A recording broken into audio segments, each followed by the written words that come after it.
LinkedIn. And this must be weird for some people, seeing you in colour, by the way.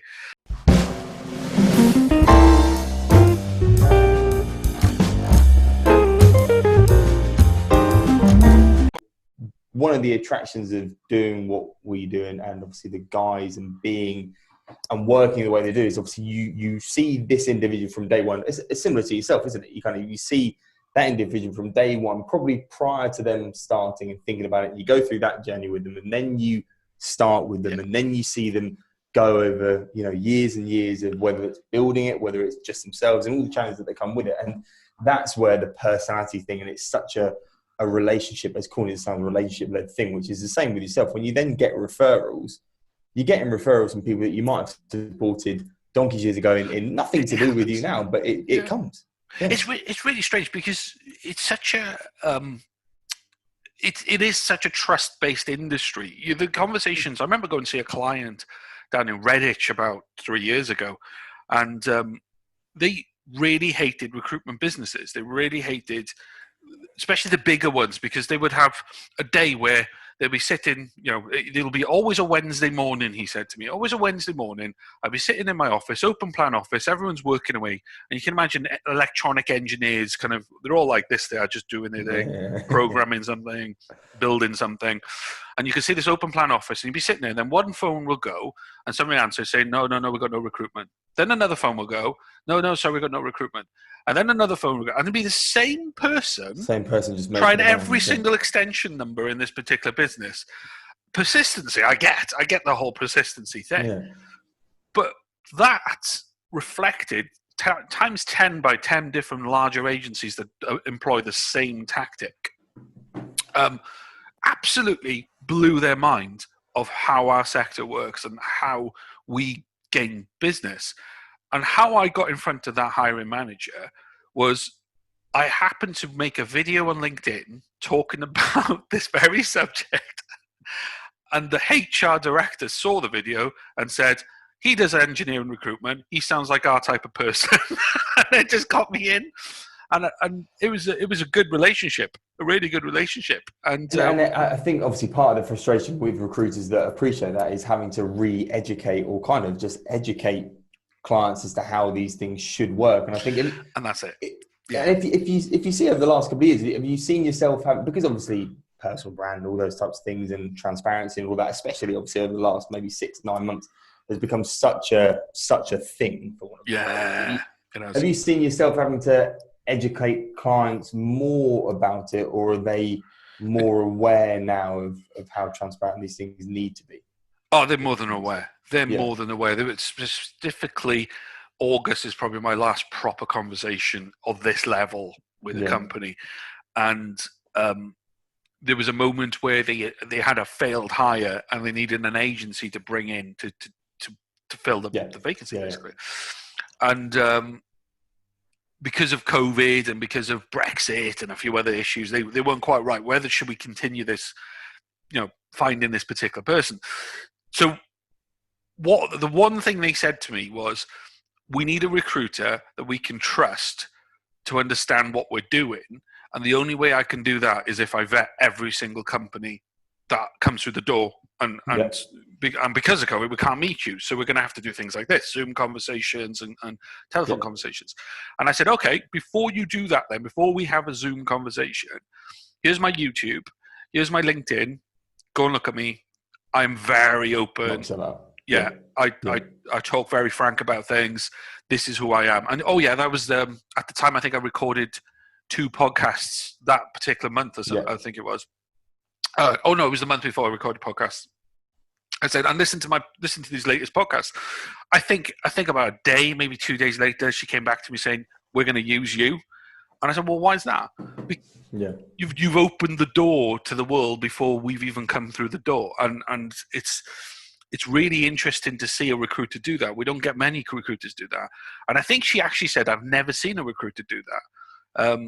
And maybe that's my sector, or maybe she's just not on LinkedIn, because there's plenty of us. I don't know. Do you think it's your sector a little bit? I mean, are there other people in your sector that have a similar level of exposure that you do? I'm trying to think of someone in my sector that does have the level of exposure I do. And I don't want to sound kind of horrendously arrogant. Yeah, I don't want to sound like I'm not though. You know me, I'm not No, that I know, yeah, though. I know. I don't know. I mean, there's definitely people out there that do very similar things. Yeah. A few people on LinkedIn have said that there's very few people, and the ones that do, they tend to go off and try to sell it, how to do this and how to do podcasts and videos and stuff like that.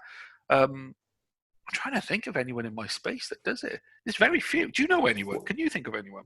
No. To be honest, no. I mean, I and I think it is.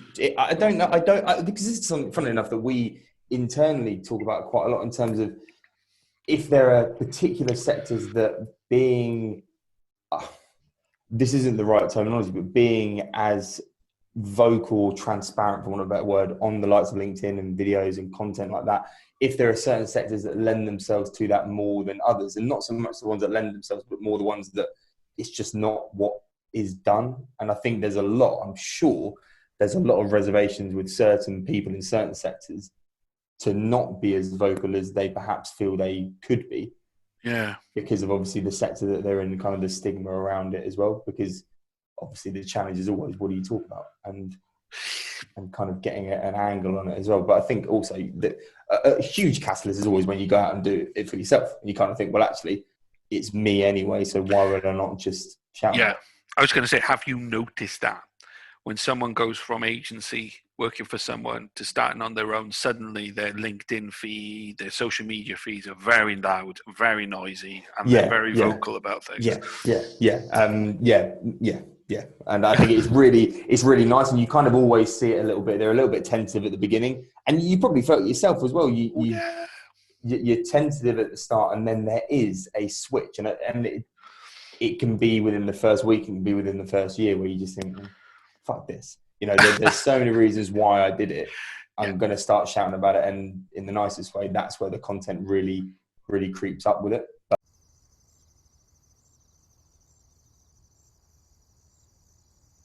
So sometime before I started my own business, I was doing a lot of blogs. Some of them are gone now off LinkedIn. And the reason some of them are gone is because I used to get into trouble for writing blogs. Yeah. And I used to get into trouble for writing certain things on LinkedIn as well. Yeah.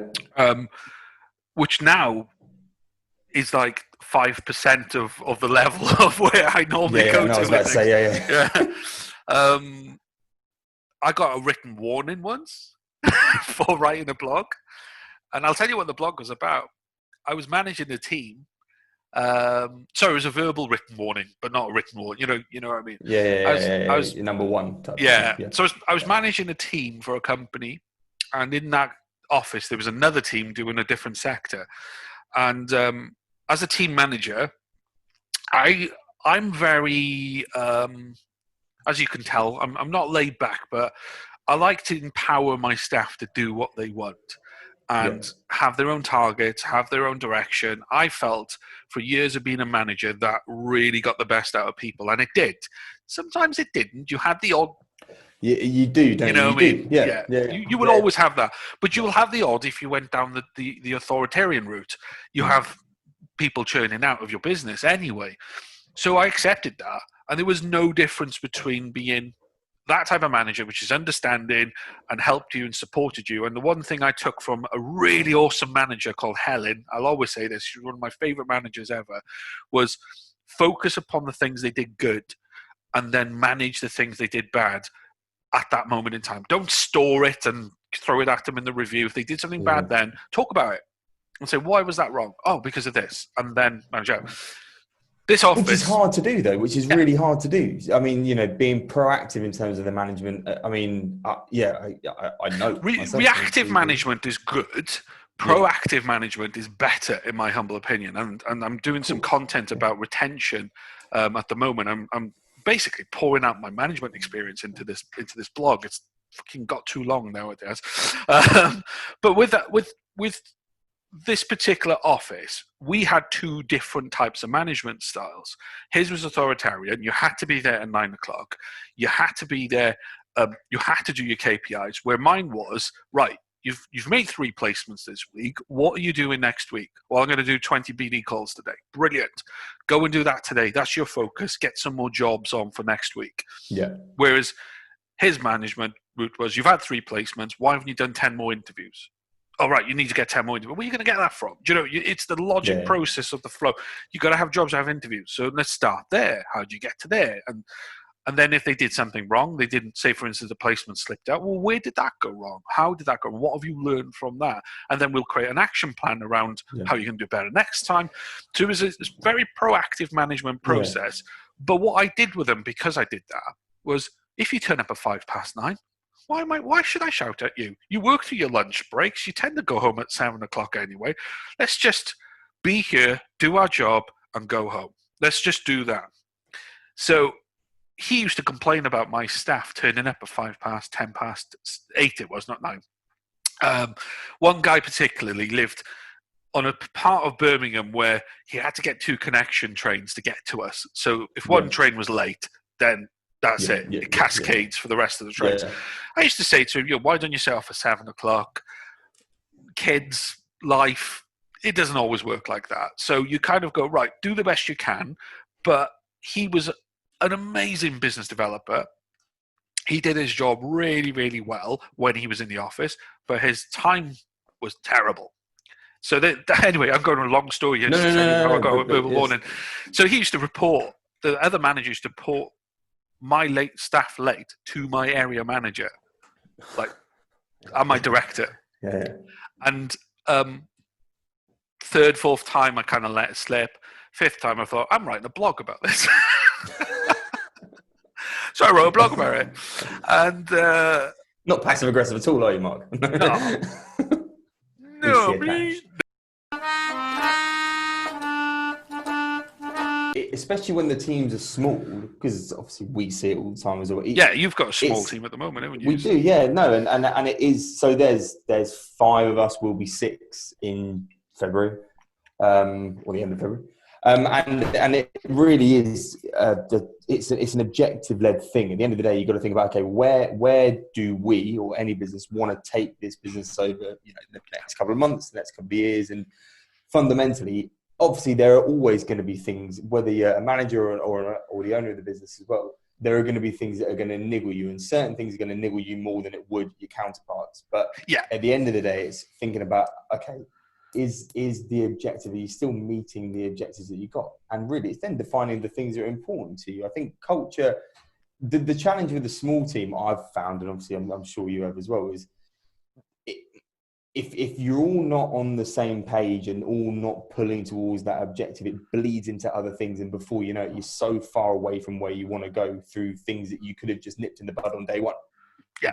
And that's where you do that kind of, right, I need to solve this problem now. I can't wait to review. And it's not about solving the problem by pulling them in the meeting room and giving them a bollocking. I think that's the last thing you should ever do as a manager. It's just keeping on top of it. The classical one with recruiters is you hear them on the phone to someone and you don't like what they said. So instead of saying, I didn't like what you said, which you hear a lot of managers do because they like that authority kind of figure in a team, you ask them to reflect upon the conversation and say, how did you feel that conversation went? And be honest with yourself. And if you create that environment in your business, in your team of reflection, then you will get more from your staff, because then it's I don't want to call it a no-fail culture. That's probably, people do still fail, but it's more of a no-fail culture where it's got a bit of a safety cushion. And if you hit it too hard, you will bottom it out. So you need to kind of just ease people into that kind of world and that culture. And where I take this from is sports analogy. You're into sport, aren't you? In the rugby world, in order to be match fit, you've got to train to be match fit. You've got to build yourself up.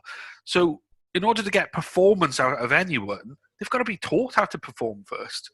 And there's no point going, right, perform now, 100 BD calls today, go. And they don't achieve it. Well, then how have you got them to that point? How have you given them the opportunity, the tools, the ability? Have you done? And that's where I find, if people are failing in a business, if you haven't done all those things as a manager first, then you are failing as a manager, not the person that's failing. And therefore you can't bring him in to have a bollocking, because obviously it's counterproductive in terms of. And also, I kind of think with those things, what's the point? What's the objective of bringing someone in or making an example of them or dragging them to one side and putting the fear of God into them about something that really, if you were reflective about it, which obviously so many people need to be, are there shortcomings from your side of things? And 9 times out of 10, especially in the early days, it's different if it's been going on for months and months and you've given them so many opportunities to rectify it. But you along the journey, I've identified if someone has the ability to do the job within the first 2 weeks. Yeah. Some people say in the first few days, but no, people are nervous. People go. This is the one big failing I find with recruitment businesses as well. They'll interview you, find out where you were successful, find out why you were successful, then bring you in and then manage you and make you work like them. And they forgot, well, you were successful because you did it this way. Yeah. So if you want them to work like this, you've got the wrong person. If that makes sense. Yeah. It does. Yeah. And within the first 2 weeks, if you let them have that kind of carte blanche and a bit of rope to go and hang themselves, they will go off. But they will improve. They will prove to you they are good because they will do it for themselves. And you give them that opportunity to do it for themselves and give them that wide berth to do it themselves. And that's why, obviously, I'm sure for yourself over the years as well, the hiring has been such a challenging thing to get right, because the management style that you've got, and there's so much trust and kind of free reign for these guys that you've got to find the right guys. Otherwise, the churn will be high. I mean, did you find that sometimes the churn was quite high where you were if you adopted the style that you did, or not? So my first ever team, I churned probably out of 8 people, probably 2. My second team, I churned the entire team. I was about to say, first one didn't sound so bad, but you were teeing up. God, yeah, I was teeing up and the reason is because they were burnt out. And that's where, again, you were saying you give someone 2 weeks to see what's what. Obviously sometimes that's not enough time. I guess, some of the things that our guys do and have done and will do over the years, 2 weeks is not enough time at all for certain kind of roles. It is, and that's why culture is so important. If you think about, it is really important.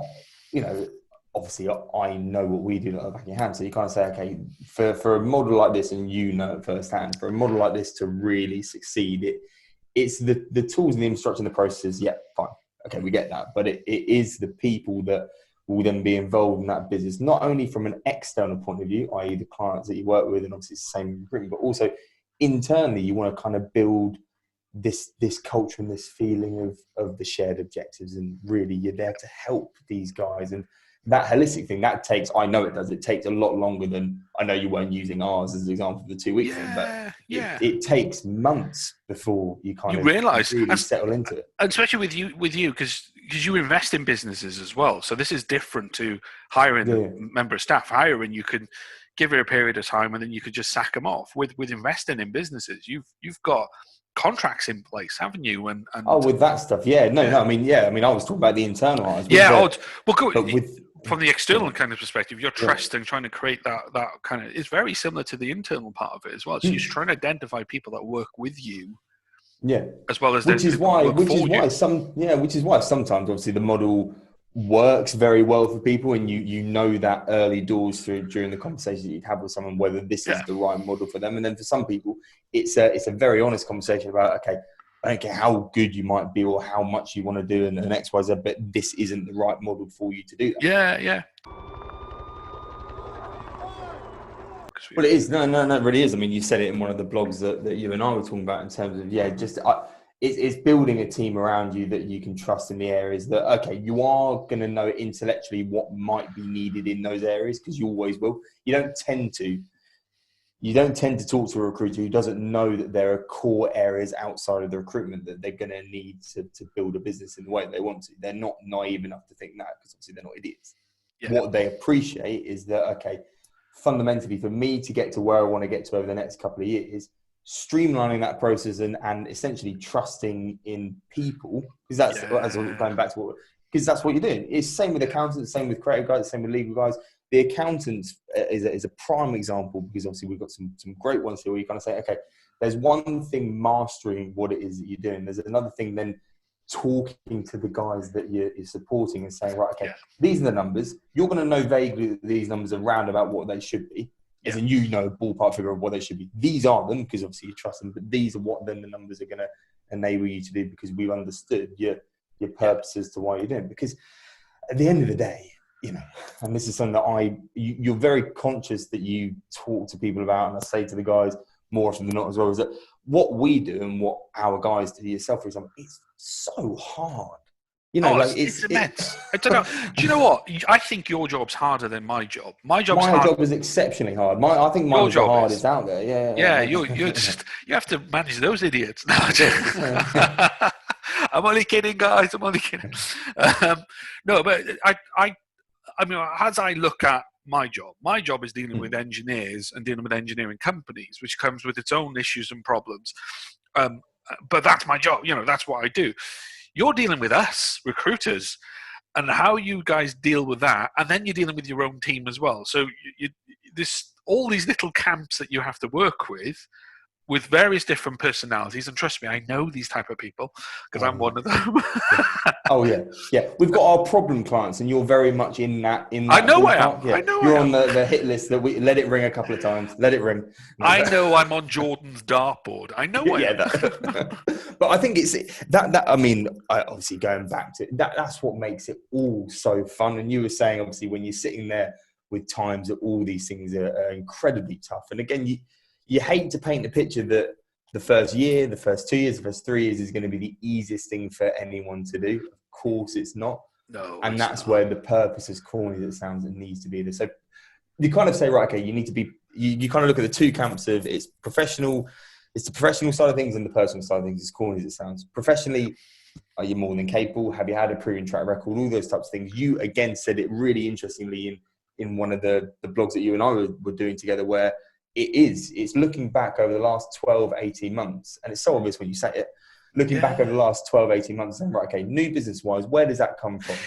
And then being honest with it, okay, but really where, and dissecting it and saying, okay, that client, where did that client actually come from? Where did that candidate actually come from? Is it me? Is it a hybrid of me and the business? Is it a split fee with that guy over there that's never going to be there anymore? And it's then having a very honest awareness of, and reflection, going back to the management styles of, okay, professionally, are you ready? Which 9 times out of 10 people are professionally ready before personally they're ready. Yeah. The personal side of things, it's the obvious things like discipline, accountability is a massive one. It's kind of, everyone faces it. You know, are there days where you get up and you think, okay, I've got a long list of what I need to do alongside all the other stuff that just needs to be pushed along. At the end of the day, I've not done any of that. And you kind of try in your weaker days to rationalize, well, you know, okay, but fuck that. You know, I mean, it's so detrimental because, you know, days go past, it turns into weeks, and then before you know it, you've not got where you want to go to because of the accountability side of things as well. Honestly, these. I mean, thinking about you and, you know, sitting there in June, thinking, what am I doing? I've had that obviously when the gyms are closed and you're rocking down, especially when it's dark. So you're rocking down in the mornings, thinking, right, okay, I am going to train in this 4x4 little lounge with my one dumbbell, and I'm then going to go to work, because obviously that's really when you're looking at training, all those types of things, it's just a mental anchor to then be able to then kick on and do the day. And I've felt it even over the last couple of days when now the gyms are open. Mentally, you are so much it just rises, sharper doesn't it? than you thought you were anyway. And I was on fire before, obviously, but now, you know. That's a question for you. It's been quite a tough year for businesses, full stop. But this is a startup that you've got going on here. I know it's a startup coming from experience, which is what most recruiters tend to be anyway. So they're kind of hitting the ground running. How has it been? What's been the challenges this year during this horrible times? The challenges have been making sure that our clients are okay. All joking aside, I know that sounds kind of woolly, but I think,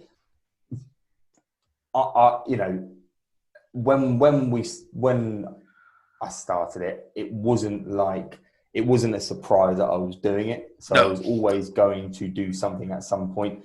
It came a little bit earlier than I thought it would for a whole host of reasons, which are very, very positive. But it came at a time where you're thinking, okay, it's a bit like with all our guys. And this is again, one of the things that you can talk to all the guys about, is that you have genuinely been in the shoes of all these guys 101 times, because you know how it feels to suddenly think, okay, I've thought about it for a long time. I am going to do it. Are there particular catalysts that make you do it? 9 times out of 10, there tend to be kind of that line in the sand, enough's enough. But that's built up over, a period of time, if that makes sense. The challenges for us have been the normal stuff. Likewise with any business, it's managing people through a very uncertain time. So if we look at the internal challenges, absolutely, and I'm being very vocal with the guys about it. It's managing people to make sure that, okay, in a world at the moment that is odd and it's weird, there's so many variables and nothing, you can't really see the next couple of weeks in some respects, or certainly before you couldn't. It's kind of like in the nicest way, we all know where we're trying to get to. We're going to do it. It's a marathon, not a sprint, all those types of things. Yeah. We're all going to work together in it, whether we're here or there, or you're going to have crappier days, of course. But I think the external stuff, the challenges have always been just making sure that our clients feel supported in what they're doing. Now, of course, over the last couple of months, there have been certain sectors that have we've started to see more sectors obviously come through, if that makes sense. Yeah. In terms of the guys that we've supported. And really, again, the challenges have just been to make sure that they, I know it sounds corny, but feel okay. As you were saying, we've been fortunate enough to have done what we've done for a long time before. So all the obvious hurdles that you would think about when you're starting a business like this, fortunately, touch wood, really haven't really been there, because we've done it for donkey's years prior, if that makes sense. So honestly, the normal challenges, but equally, if I think about where I know exactly where I wanted this business to be in a year. So March to March. Yeah. I knew where I wanted it to be. Now, of course, whether that's because my targets were horrendously pessimistic, but we're there, which is great. But you kind of think it's the long term thing. You're trying to just build something that obviously will be able to give recruiters something that is so valuable to the right types, and it's just building that, which there is obviously more than enough demand out there, which is great. Yeah, which is brilliant. I get a lot of guys come to me. It's because I'm very vocal about being a star. Well, no, I'm fucking 5 years in this now. I'm not a star any longer. Very vocal about running my own thing and where I come from. And I think a reason I get a lot of people coming to me and asking me these questions: how did I do it? Where did I go? What's the resources out there? Yeah. I think it's because I'm really personable and people come to me. When it comes to kind of a business like yours supporting mine, I find it very difficult to explain to them why it's really good for me and they should speak to you, if that makes sense. Yeah. Can you kind of put in like a nutshell what Isotope is and kind of how it can work for businesses like mine? Yes. How long you got? As long as you want. I'll cut it out. Don't worry. People are going to cut off in about 30 seconds time. But I think, as you say, yes, cut. Right. Yeah. So I think really and this is a conversation that I have with all the individuals all the time, which is every business that we're fortunate enough to support looks at Isotope in a slightly different way. So they lean on Isotope for different types of things. The core fundamentals are obviously the processes and the procedures, whether that be in the account side of things, the legal, the creative, the job boards, CRMs. It's everything that you would quite rightly expect from an agency in terms of the provisions and the support, in terms of the procedures. But I guess the value to our guys doesn't tend to be so much in the processes and the infrastructure, because they're there. That's not to say they're not important, because they are, but it is more the people that you then are able to fortunately surround yourself with means that the real value of these things is, do you believe in the guys here that, okay, they as corny as it sounds, have your back from day one in terms of the launching this business and getting it to a point whereby you can then build the business that you want, knowing that the hurdles that you're going to face are hurdles that we you've seen 101 times. You have to be idiots not to appreciate there are kind of certain patterns to overcome these hurdles, if that makes sense. Yeah, that makes sense. Yeah. And but then it is always the same thing in terms of when people say, what value. Oh, do you know that really annoys me? That question. I get asked that question. Yeah. No, what value can you bring? And read my website. Honestly, the thing that I always say to our guys, if they're asking that type of question, is honestly spend an hour or so with the guys here, and then if you can't write down the value, then we haven't done our job to showcase the value that we can add. And to be honest, that tends to be what it is, and therefore you get guys in the early days thinking, I don't want to invest an hour of my time, and that's fine. Of course, that's fine. Don't do it. But 9 times out of 10 they do, and because of the guys here, nothing to do with me. They showcase the value there because you've known it. What you've learned over the last 5 years of doing it in what you do. You could take another engineer recruiter and say, right, okay, I can be there for you and I can help you because the challenge that you'll face, I'll have seen Mark 100 times before. And you kind of then just say that, okay, well, the sectors, obviously we've seen it, and you just kind of you just work with people that are right, which means that you always end up working with the same types of people, which means that when you look at the network, they're the same types. They are because everyone's pretty similar. What do you think? What is that kind of archetype then that you tend to find within your network then? As in personality-wise? Yeah. What is that kind of one thing that stands out, or is it a collective group of things that everyone tend to have? It's a collective group. It certainly is. If we put the professional things aside, that's pretty easy to talk about. You tend to say, okay, 4 to 10 years worth of experience. They've managed a couple of people probably over that time. They now want to do it for themselves. The personality thing is a little bit different, but what I've certainly seen more recently over maybe the last 24 months, so obviously doing it prior and doing it now, it's more about the drivers for these people are very consistently similar. So the first one is always 9 times out of 10, they start thinking about it because of the financials, as obvious as it sounds. That's a major catalyst for them to start thinking, hold on, I could probably do this for myself at some point. Am I ready now? Probably not, but I build 10 grand and I get 200 quid at that. There's a discrepancy there that I might want to explore at some point. So that's the first kind of seed.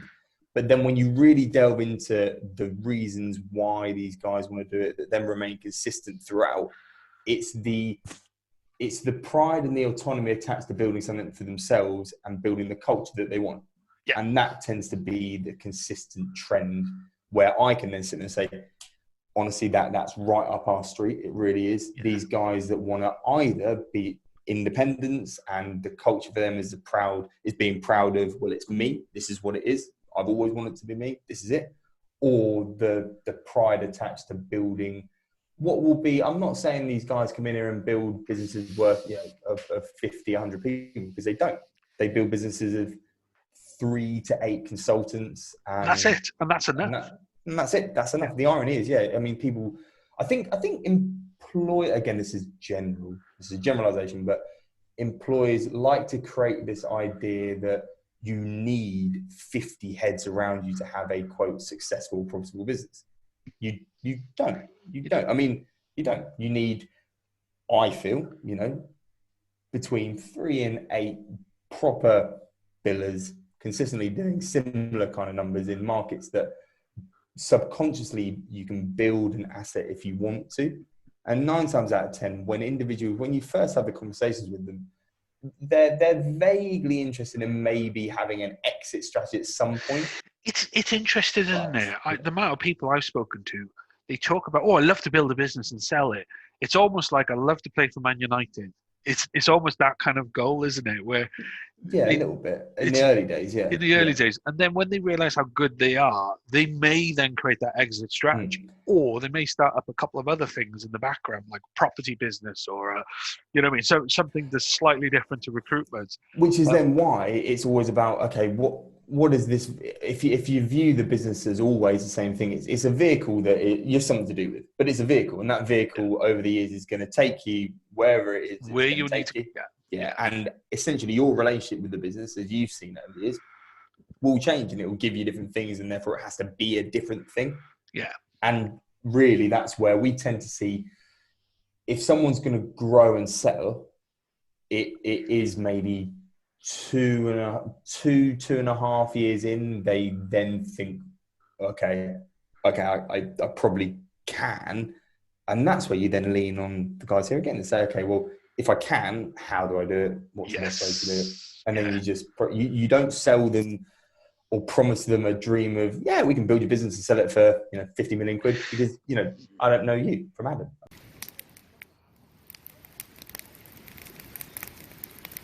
When you're going into these things, you've got to kind of think about it as obviously it sounds, it's a long-term game. And these individuals who, we've all done it, where you have a shit day and you think, I mean, anything but going into that office tomorrow is going to be better. I might start my own thing. Brilliant, cool, let's do that. 9 times out of 10, obviously those are those push motivations that aren't quite right. And you have that all the time, where you have the conversations, you let someone talk it through, because it's important, of course it is, and it's interesting to understand where they really are.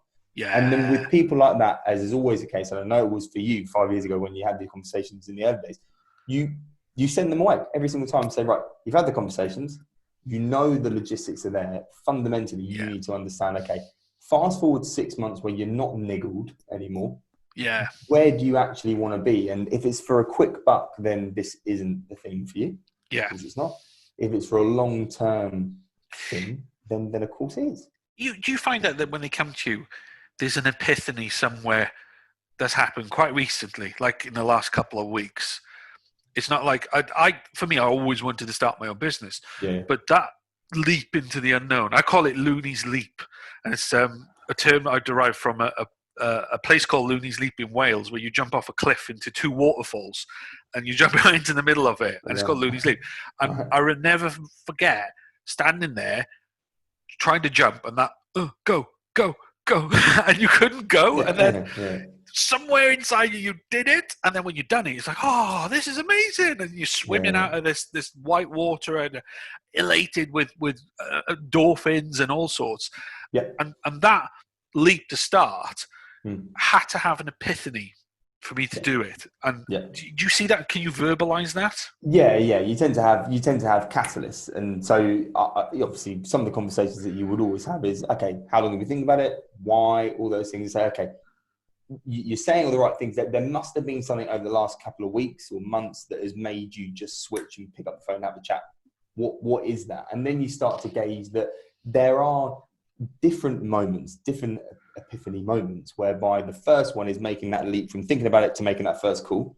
And sometimes you make that first call, you have a really good call, you come off it, and you might think, if you're the recruiter, you might think, yeah, I'm not fucking ready though. No way. I'm not ready. And that's great. That's why you send them away and say, honestly, I don't want to hear from you in the nice way unless you would like to talk again. I'm not going to chase you about it, because this isn't a product that you're selling. This is a vehicle to help you for the next 5-10 years. This isn't a quick win, buy my product now. So, don't look at it as a 6-month kind of go between. I'll just do this, and then I'll jack it in and then go and work for someone else.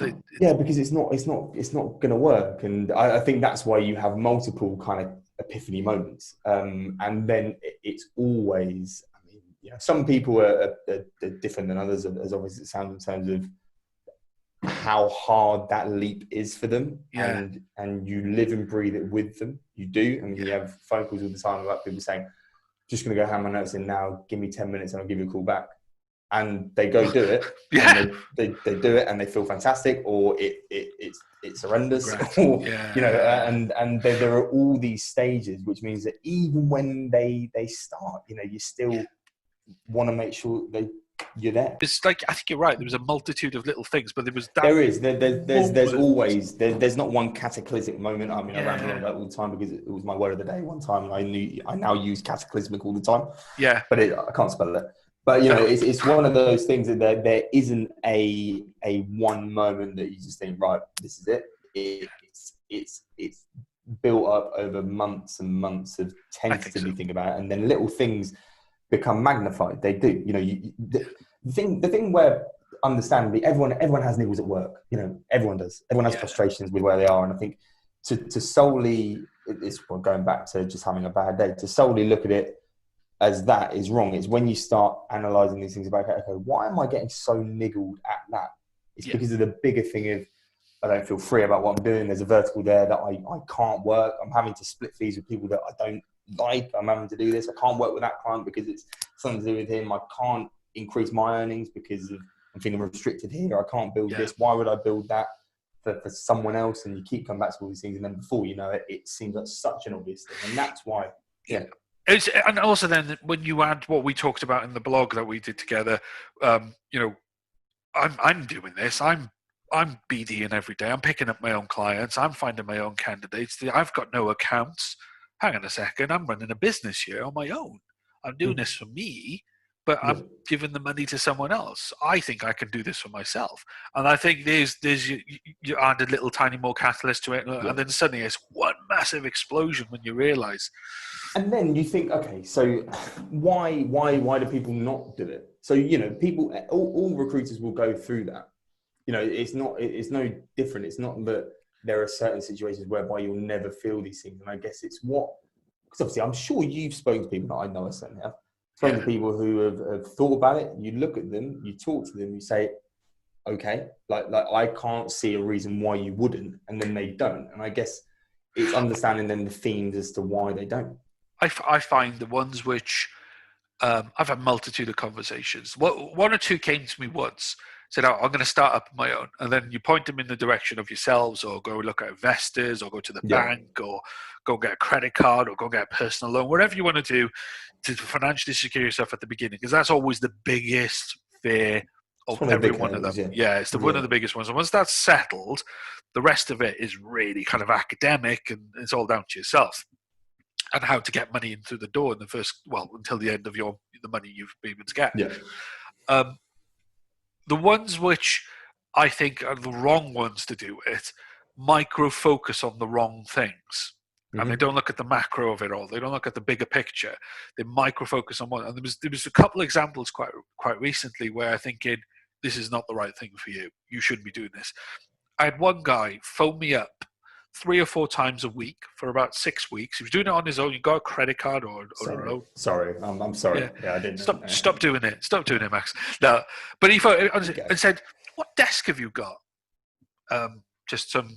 At the time, I think I had a dining room desk. That's my desk. I've got 10 books. That's my desk. Yeah. My lap. What are you on about? So, but I think I was on the dining room table at the time. No, I had an old dining room table, and then I was just about putting together an IKEA desk. And then, what office chair do you have? I was like, just some shit from IKEA. I said, these are questions I've never asked anyone. I thought to myself, maybe I'm a bit weird then. And then it was like, are you using Gmail or Outlook? Whatever takes my emails. As long as I got a container to my emails can fall into and I can solve them, then great. Obviously, I got a bit more technical since then, but that again over time. And there was these little micro things, and I thought to myself, you're focusing on the wrong things, man. Really focusing it. And he lasted about 4 weeks. No. And he called me up and said, I'm going to go and get an internal job. And off he goes and gets an internal job. Now, he's an absolutely lovely guy, and I really respect him. And he's down to earth, but I think he just got it wrong.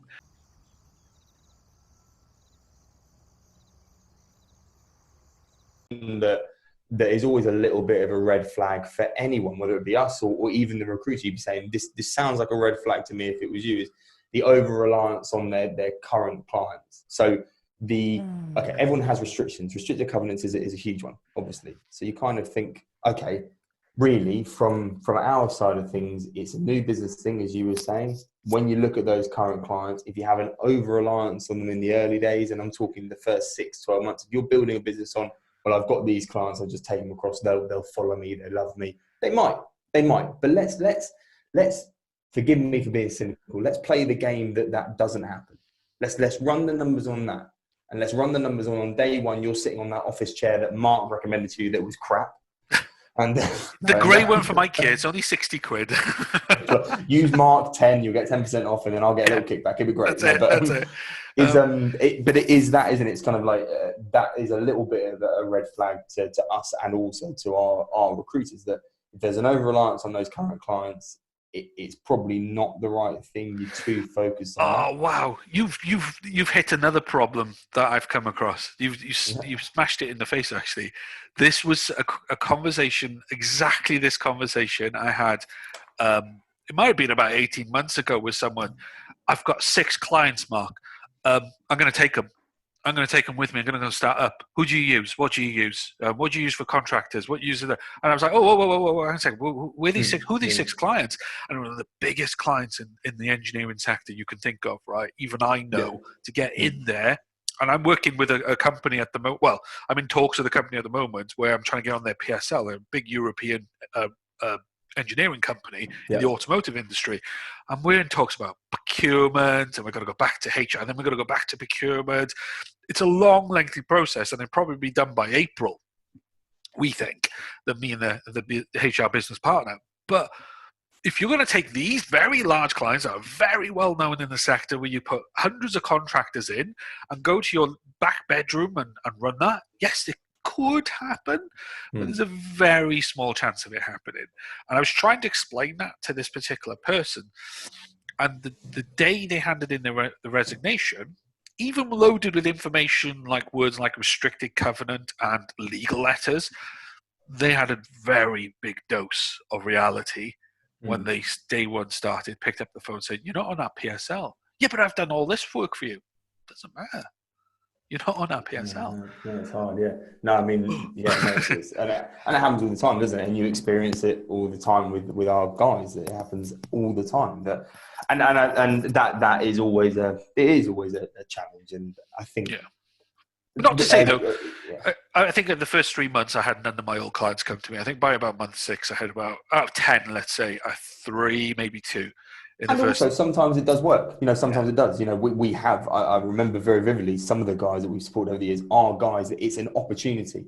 It's, okay, I've been given, free reign on these 3 clients. I would never have thought about it before, but now I'm thinking about it. Yeah. And you can. It's not that you can't. It's just that, generally speaking, that tends to be a little bit of a hurdle that, again, there's no incentive for us to work with someone who we don't innately believe in. Because you don't earn any money unless the guys earn money. So being completely unromantic about it, unless you actually believe that they're going to earn money for themselves, it's not a numbers thing. It's not sign up on the dotted line and we get £1 million type thing. These things it's not how it works. It takes a long time to that. Yeah. But it's, obviously it goes back to what we were saying before. It's incredibly enjoyable to the point that you kind of just think, when we're, when you're doing your day-to-day stuff and you're going through all the crap that you usually go through, and it's incredibly hard but tough, but the guys love it and we love it and our clients love it. It's just fun. It really shows. It shows whenever I pick up the phone to your guys.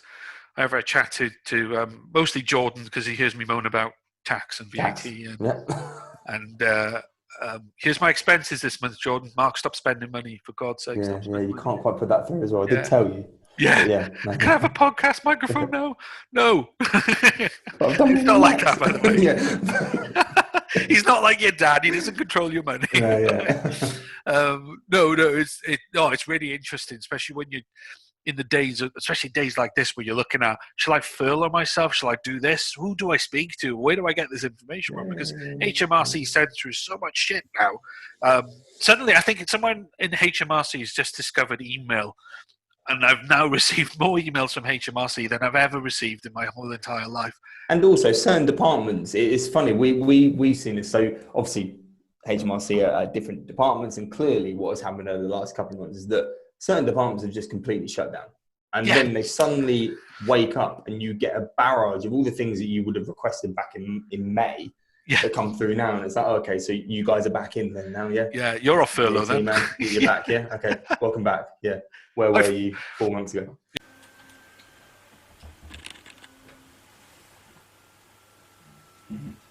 And this must be weird for some people, seeing you in colour, by the way. That photo was taken in my back bedroom in kind of February time with poor lighting. It's awful. No, but a lot of your videos are in black and white and yellow.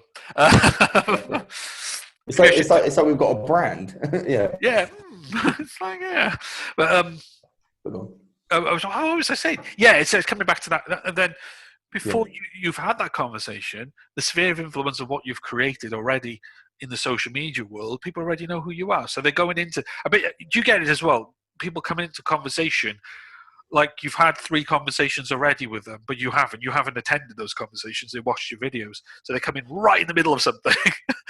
Yeah. And what? and a lot of this, you blast out. They don't. They're not directly engaging with it. They're looking at it, and then they're coming to you, DMing you about it. Because I think, obviously, I'm not naive enough to think that, okay, if you're an employed recruiter and you're engaging on a public platform like LinkedIn with bits and pieces of a company that help recruiters start their own businesses, 9 times out of 10, an employer isn't surprised when an employee says, I'm handing my notes and I'm going to go do it for myself, because they know innately that's what they do.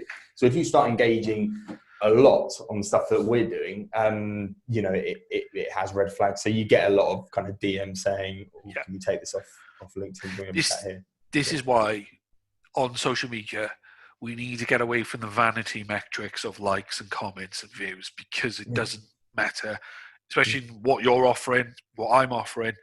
You know, if I put a job out there, the guy that's going to apply for it doesn't like and comment, I'm going to apply for this job. Yeah. They're going to come on, they're either going to go directly apply for it, or they're going to DM me and ask me some questions around it, or give me a call.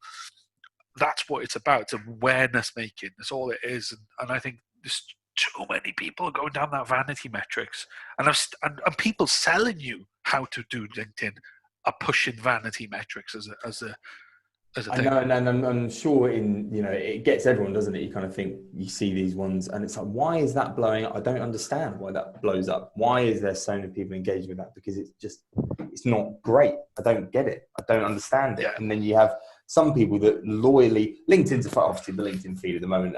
There's no rhyme or reason to it at all.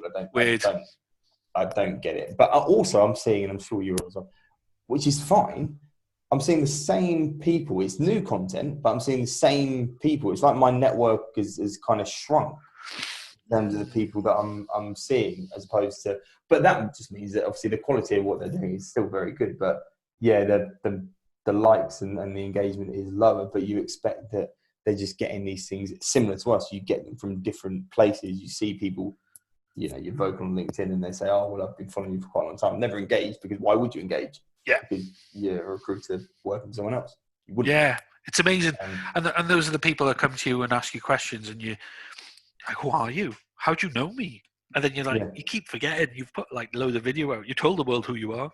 Yeah, multiple times. But that's why, again, you need to be obviously so. I know it's such an obvious thing, but so authentic with what you do, because you're soon going to get found out if what you're saying isn't right, because you don't believe it, and then because I'm very open with the conversations that we have with our guys at any stage, so I'll be as open on that first call as we would be going forward, because you just think like, this is what it is, which means that when you're representing it online, some people like it, some people don't. But tell all or tell nothing. That's kind of my kind of thought process when it comes to social media. It's taking me a while to get to there, though. I'll be honest with you. Do you vet what you do? I was going to ask this at the beginning. Do you still have to vet it a little bit? So the process, believe it or not, there is a process to what I do. I plan a lot of what I do, but I don't plan it in a kind of Machiavellian way. You know what I mean? It's like I don't sit there going, right, if I do this, then I'm going to get this, and then I'm going to do this.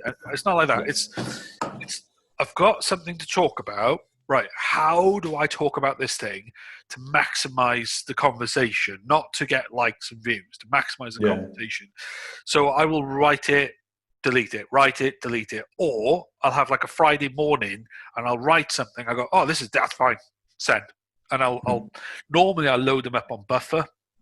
Yeah. But what I've found now, if I do them native on LinkedIn, they get more response than if I put them through a third-party software. So the stuff I load now on Buffer is your standard marketing crap that you normally have for your business, jobs or whatever it is that you need to put out there. When it comes to videos, some videos are reactive, because I'll get something, I think, fuck, that'll make a great video. Get the tripod out, get the video on, get the microphone on, talk. Swimsuit. Yeah, swimsuit. That was so reactive, right? that came off the Obviously, back. yeah.